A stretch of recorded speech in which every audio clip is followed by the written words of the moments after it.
The crowd gasped. The world froze. Taylor stood there humiliated, speechless. Backlash against Kanye was immediate and intense.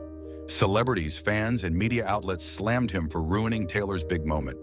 Beyoncé later gave Taylor her time to finish her speech, trying to fix the situation, but the damage was already done.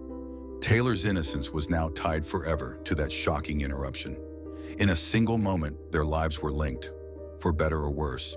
In the days that followed, Kanye issued multiple apologies. First on the Jay Leno show, where he even looked emotional. Then through social media, claiming he was sorry. But many felt it wasn't sincere, especially when Kanye continued making controversial statements in interviews. Taylor, meanwhile, remained graceful, refusing to fight back publicly. Yet, instead of fighting, Taylor poured her energy into her music. She released Speak Now in 2010, an album full of songs she wrote entirely by herself. The album was a massive success, proving she didn't need drama to stay on top. Meanwhile, Kanye's image continued to fluctuate. Genius to some, villain to others. Fast forward to 2016. Kanye released a new song, Famous. In it, he rapped, "I feel like me and Taylor might still have sex. Why? I made that B-Eros famous." Fans were stunned. Hadn't Kanye apologized years ago? Taylor's representatives said she was never warned about the lyric and was deeply hurt. I first met Kanye West 6 years ago at this show, actually. Since then, we've had a lot of time to talk about a lot of different things. It seemed like everyone in the world knew about our infamous encounter at the VMAs. But something that you may not know is that Kanye West's album, College Dropout, was the very first album that my brother and I ever bought on iTunes when I was 12 years old. I have been a fan of his since I can remember because Kanye defines what it is to be a creative force in music, fashion, and, well, life. And so I guess I have to say to all the other winners tonight, I'm really happy for you. And I'm gonna let you finish. But Kanye West has had one of the greatest careers of all time. At the 2016 Grammy Awards, Taylor Swift won Album of the Year for 1989. In her acceptance speech, she indirectly addressed Kanye without naming him. She warned young women, there will be people along the way who will try to undercut your success or take credit for your accomplishments. It was a classy, powerful moment, and fans immediately knew who she was talking about. Things escalated when Kanye's wife, Kim Kardashian, defended him. In an interview with GQ, Kim claimed Taylor had actually approved the famous lyrics during a phone call. Kim painted Taylor as fake, someone who pretended to be shocked for sympathy. The internet exploded with accusations. Was Taylor lying all along? The snake emojis began flooding her social media. In July 2016, Kim posted snippets of the phone call between Kanye and Taylor on Snapchat. In the clips, Taylor seemed to agree to Kanye's lyrics, but only about the general idea, not the "that be your son" line. Still, the damage was done. Taylor Swift is Over party trended #1 worldwide. She retreated from public life, barely posting or appearing anywhere. After the feud exploded, Taylor went dark. No concerts, no award shows, no social media posts. It was as if she had vanished. While her fans stayed loyal, much of the media and public turned against her.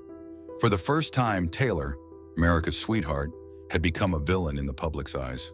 In 2017, Taylor re-emerged, but she was not the same. She teased her comeback by posting snake videos on Instagram. She embraced the hate, turning the snake insult into her own symbol. Then she dropped the album Reputation, filled with darker, sharper lyrics. Taylor wasn't here to be sweet anymore. She was ready to burn everything down. When Taylor Swift dropped Look What You Made Me Do in August 2017, the world immediately knew it was about her feuds. The music video showed her old selves, the innocent Taylor, the red-lipped country girl, literally buried alive. She declared, "I'm sorry, the old Taylor can't come to the phone right now." Why? Oh, 'cause she's dead.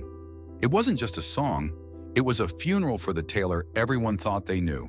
It's one of my favorite moments in the video where I'm just kind of sitting on a gravestone. It's actually the gravesite of a couple who died in 1853. I was sitting there thinking, like, hundreds of years later, filming a music video on their graves. This is insane. The sun is going down, you'll be alright. Taylor's album Reputation wasn't just successful, it was a cultural reset. Instead of seeking media approval, Taylor ignored the press completely. She didn't give interviews. She didn't promote herself in the usual ways. She let her music, filled with sharp, dark tracks like Endgame and I Did Something Bad, speak for her. And it worked. Reputation broke sales records worldwide. Slowly, the media realized Taylor hadn't been lying about Kanye and Kim. The full phone call leaked later, and it showed Taylor had never approved the most offensive parts of Kanye's lyrics. The public mood shifted. Suddenly, Taylor wasn't a villain. She was a survivor of one of Hollywood's biggest smear campaigns. After Reputation, Taylor shifted gears again. Her 2019 album Lover was full of pastel colors, hope, and love. Gone Were the Snakes. Now rainbows and hearts filled her videos. Taylor showed she could survive darkness and still believe in happiness. But the lessons of the Kanye feud stayed with her forever.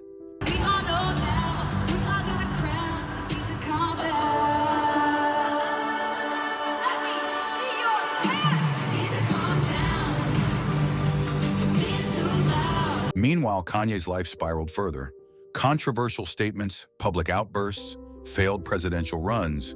His image kept getting messier. While Taylor rose quietly, Kanye's chaos grew louder. The world watched the contrast. The girl interrupted at 19 was now the woman commanding arenas. And the man who interrupted her was losing control. In 2018, Taylor dropped a bombshell. She left Big Machine Records, the label that owned her first 6 albums.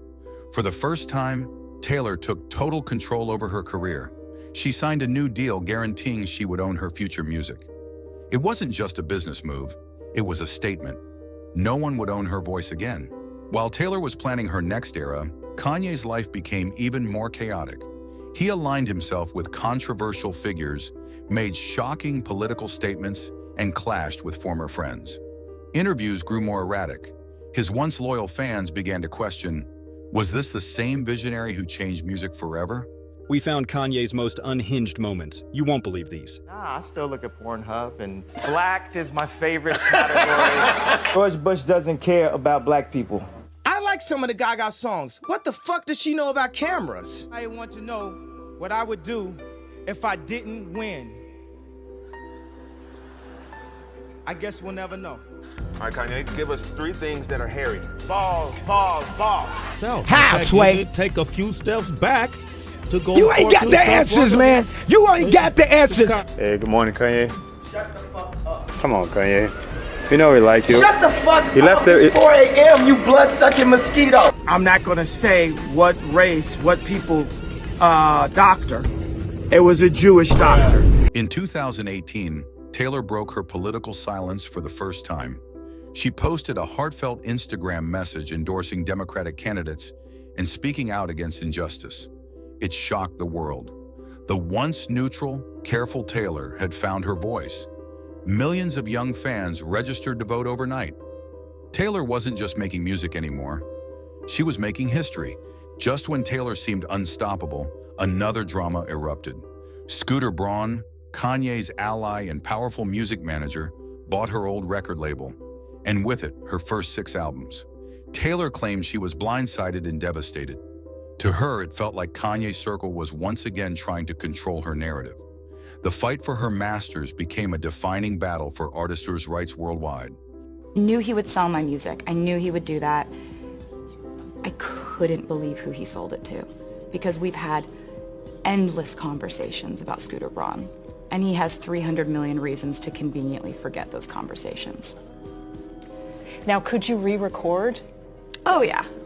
Might you do that? Oh, yeah. That's a plan? Yeah, absolutely. Taylor's response was genius.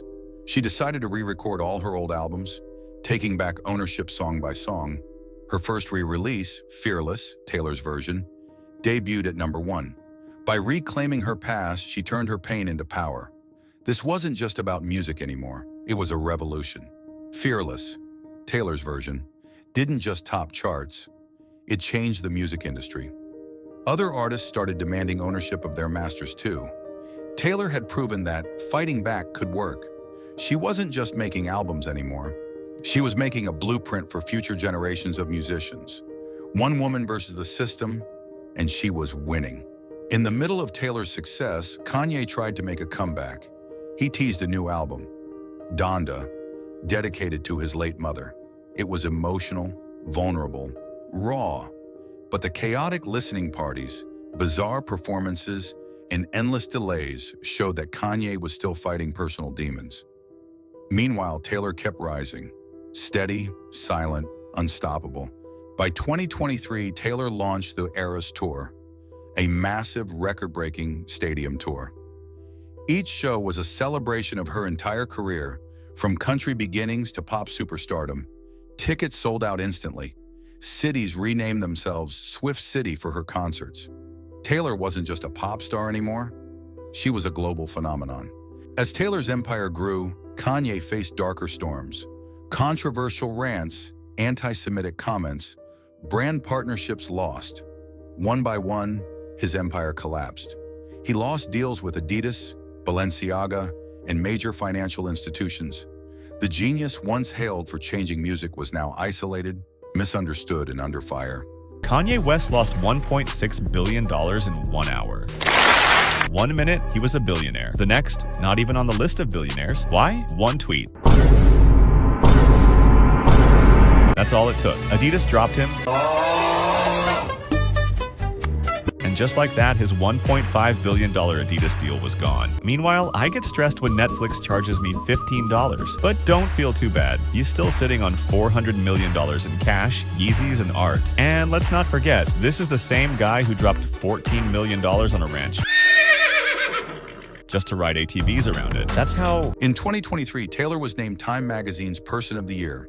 The girl Kanye humiliated at 19 had become the most powerful, respected woman in entertainment.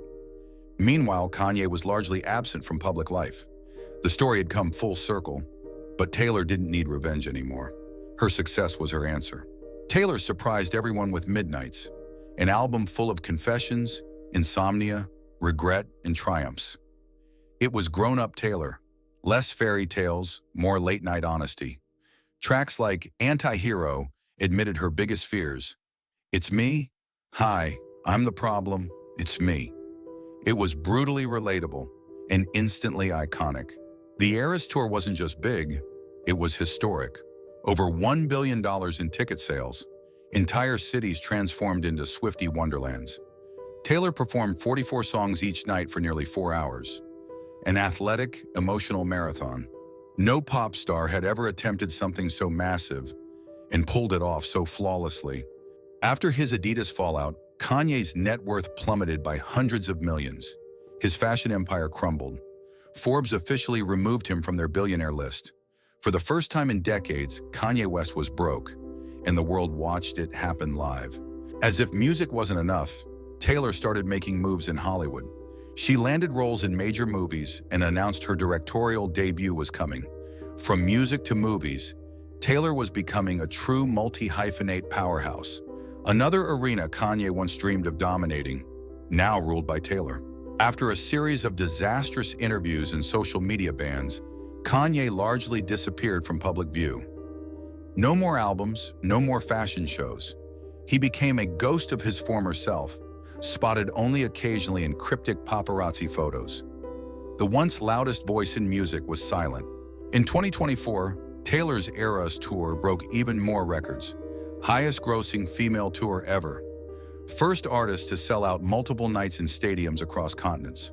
While Kanye faded into the shadows, Taylor's light grew blinding. Rumors swirled that Kanye was preparing a final public apology to Taylor. Some said it would be a documentary. Some said it was a song. But nothing official ever materialized. It became just another ghost of a dream, unfinished, like so much of Kanye's later career. In 2024, Taylor officially entered billionaire status through music, touring, merchandise, and ownership. She became one of the wealthiest self-made women on earth. A woman who once stood small on a stage, interrupted and humiliated, now stood taller than anyone. Meanwhile, Kanye's business empire quietly dissolved. No grand collapse, just silence. No new albums, no new Yeezys, no interviews. Only memories of a once unstoppable force, now a cautionary tale. Taylor didn't just build a career, she built a movement. Artists now demand ownership. Women fight louder for respect. Music has new rules, and not because of her. And the girl they once booed off a stage became the queen of every stadium in the world. Kanye revolutionized music in the 2000s. He changed rap, he changed fashion, but eventually pride, ego, and chaos tore it all down. His kingdom was magnificent and tragically short-lived. In 2025, Kanye made a quiet donation to mental health charities. No interviews, no cameras, just a silent attempt at making amends. Maybe redemption doesn't always look like a grand gesture. Maybe it's quiet, invisible, like healing itself. Taylor wasn't seeking revenge anymore. She was too busy making history. Grammys, stadiums, billion-dollar records. She had it all. She no longer had to say anything. Her success screamed louder than any feud ever could. From Kanye, we learned genius without humility can destroy itself. From Taylor, we learned resilience, the power of rebuilding, rising, and owning your story. Their war was painful to watch, but it changed the world of music forever. This wasn't about winners or losers. It was about two icons who shaped a generation. Taylor Swift and Kanye West, forever linked, forever changing culture in their own ways. Not heroes, not villains, just legends.